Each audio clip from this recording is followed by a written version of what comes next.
আমার জীবনে এত বড় অপমানিত কখনো বোধ করিনি। এই দেশে একটি রাষ্ট্র অনুষ্ঠানে রাষ্ট্রের পক্ষ থেকে আমাকে দাওয়াত করবার পরে আমার কাছে কার্ড পাঠানো হয়েছে। কার্ডে লেখা হয়নি কটার সময় আসন গ্রহণ করতে হবে, কার্ডে লেখা হয়নি 15 মিনিট আগে গেট বন্ধ করা হবে, কার্ডে লেখা হয়নি সব জায়গায় যেমন থাকে প্রধান অতিথি পৌঁছাবার আগেই দয়া করে পৌঁছাবার চেষ্টা করবেন। আমি তো প্রধান অতিথি যাওয়ার আগে পৌঁছেছি। যারা সেখানে পাহারায় ছিলেন তারা বলেছেন মূল ফটক বন্ধ করে দেওয়া হয়েছে, আপনি প্রবেশ করতে পারবেন না। কোন উপদেষ্টা 10 দিন বিলম্ব করে দেশে এসে শপথ দিয়েছে। আমি মাহমুদুর রহমান মান্না 50 বছর ধরে রাস্তায় রাস্তায় আন্দোলন করেছি, লড়াই করেছি। এই সরকার যে চলে গেছে আমার তাতে কিছু না কিছু ভূমিকা ছিল, অথচ আমি 15 মিনিট আগে মূল ফটকে পৌঁছাবার পরেও আমাকে সেন্ট্রি প্রবেশ করতে দেয়নি। তখনও প্রধান উপদেষ্টা আসেননি। এখন ডক্টর মোহাম্মদ ইউনূসের সিকিউরিটি এত ইম্পর্টেন্ট যে 15 মিনিট আগে সদর দরজা বন্ধ করে দিতে হবে কেন? এই ফেব্রুয়ারিতে প্রত্যেকেই ভাষা আন্দোলন উপলক্ষে পুরস্কার বিতরণ করে। আজকে পদক দেওয়ার অনুষ্ঠান ছিল সকালবেলা।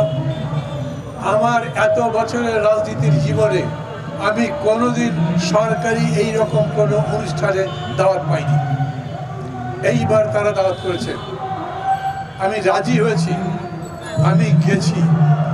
11টার সময় অনুষ্ঠান হবার কথা, আমি সেখানে পৌঁছেছি 11টা বাজতে 20 মিনিটে।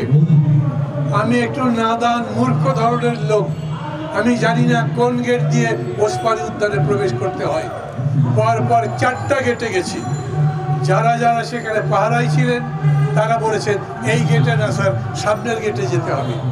আমি বলেছি ভেতরের আর কোনো রাস্তা নাই, বলেছে না ভেতরের রাস্তা বন্ধ। শেষ যে গেটে গেছি তখন 11টা বাজতে আরও 15 মিনিট বাকি আছে। যারা সেখানে পাহারায় ছিলেন তারা বলেছেন মূল ফটক বন্ধ করে দেওয়া হয়েছে, আপনি প্রবেশ করতে পারবেন না। এখন ডক্টর মোহাম্মদ ইউনূসের সিকিউরিটি এত ইম্পর্টেন্ট যে 15 মিনিট আগে সদর দরজা বন্ধ করে দিতে হবে কেন? আমি সত্যি আমার জীবনে এত বড় অপমানিত কখনো বোধ করিনি। এই দেশে একটি রাষ্ট্র অনুষ্ঠানে রাষ্ট্রের পক্ষ থেকে আমাকে দাওয়াত করবার পরে আমার কাছে কার্ড পাঠানো হয়েছে। কার্ডে লেখা হয়নি কটার সময় আসন গ্রহণ করতে হবে, কার্ডে লেখা হয়নি 15 মিনিট আগে গেট বন্ধ করা হবে, কার্ডে লেখা হয়নি সব জায়গায় যেমন থাকে প্রধান অতিথি পৌঁছাবার আগেই দয়া করে পৌঁছাবার চেষ্টা করবেন। আমি তো প্রধান অতিথি যাওয়ার আগে পৌঁছেছি। তারপরে আমি কার কাছে বলবো? এটা নিজের কাছে এত ছোট মনে হয়েছে যে এই কথা আমি যদি বলতে যাই অনেক উপদেষ্টারা আছেন, উপদেষ্টারা কিছু মনে না করলে খুশি হব, যারা হয়তো 7 মাস আগে 8 মাস আগে আমার সাথে দেখা করবার জন্য বসে থেকেছেন।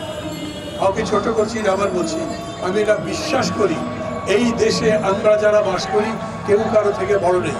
আপনার নিজের প্রজন্মের সাথে খোঁজ করেন, আপনার আগের যিনি প্রজন্মের মানুষ, আপনার ভাতিজা, আপনার ভাগিনা, অথবা এরকম কেউ হয়তো হাল চাষ করেন, এরকম হয়তো গ্রামে একটা ছোট মুদ্রি দোকান করেন।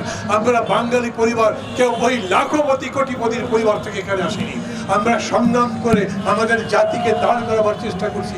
আর সেইখানে ডক্টর মোহাম্মদ ইউনূসের মতো মানুষ যখন আসছে, যখন তিনি এই ধরনের মানুষগুলোকে নিয়ে সরকার গঠন করেছেন, আমরা তাকে সমর্থন করেছি।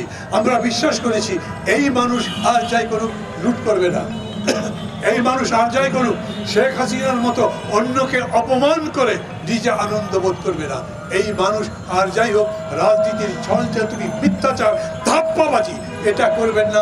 আমরা একটা পরিশীলিত রাজনীতি দেখতে পারবো, আমরা একটা সুন্দর ভদ্রস্থ রাজনীতি এবং পলিটি যাকে বলে রাজনীতির সমাজ দেখতে পারবো। কিন্তু আমি দুঃখের সঙ্গে বলছি এটা আগের মতোই যদি সব চলতে থাকে আপনারা আপনার জায়গায় আছেন। আজকে সকালে যখন এইরকমভাবে SSF, পুলিশ, অন্য যারা যারা দায়িত্বে ছিলেন তাদের এই ব্যবহার দেখলাম, আমি বেশ কিছুক্ষণ দাঁড়িয়ে ভেবেছি আমার কি করা উচিত। কিছুক্ষণ দাঁড়িয়ে থাকবার পরে আমার মনে হয়েছে আমাকে এইরকম দাঁড়িয়ে থাকতে দেখে এক এক করে যদি সাংবাদিকের এসে প্রশ্ন করতে থাকেন, যদি ভিড় করতে থাকেন, তাড়াতাড়ি বরঞ্চ চলে যায়। হাঁটতে হাঁটতে প্রেস ক্লাবের এই মোড় পর্যন্ত এসেছি। একটা CNG নিয়েছি, কারণ আমার গাড়ি আমি খুঁজে পাই না। গাড়িকে ওরা কোথায় পাঠিয়ে দেশে, পুলিশ তো গাড়ি পার্ক করবার কোনো বিশেষ ব্যবস্থা রাখে নাই। তারপরে একটা সিএনজি নিয়ে যাওয়ার পরে আমার মনে হয়েছে এইরকম অনুষ্ঠানে আর কখনো আসবো না। রাষ্ট্রীয় অনুষ্ঠানে যেতেই হবে এমন কোনো কথা নেই। এই যারা যারা এখানে বসেছেন তাদের প্রধান উপদেষ্টার সঙ্গে দেখা করতে হবে এমন কোনো কথা নেই, কিন্তু আমি তাদেরকে বলেছি আপনারা প্রধান উপদেষ্টার সঙ্গে দেখা করেন। উনি মানুষের উদ্যোগের কথা বলেন, উনি বারবার বলেন আমরা দেশ বদলাতে পারি, কারণ দেশের মানুষ বদলাবার পক্ষে। আমাদের দেশের মানুষের যে অসীম উদ্যোগ আছে, যাদের নিজেদের একটা কাজ করবার জন্যে, একটা কাজ শুরু করবার জন্যে যে সাহস নিয়ে, পরিশ্রম নিয়ে, মেধা নিয়ে শুরু করতে পারে, পৃথিবীর বহু জাতি সেটা পায় না। এই জন্যে আমরাই পারবো।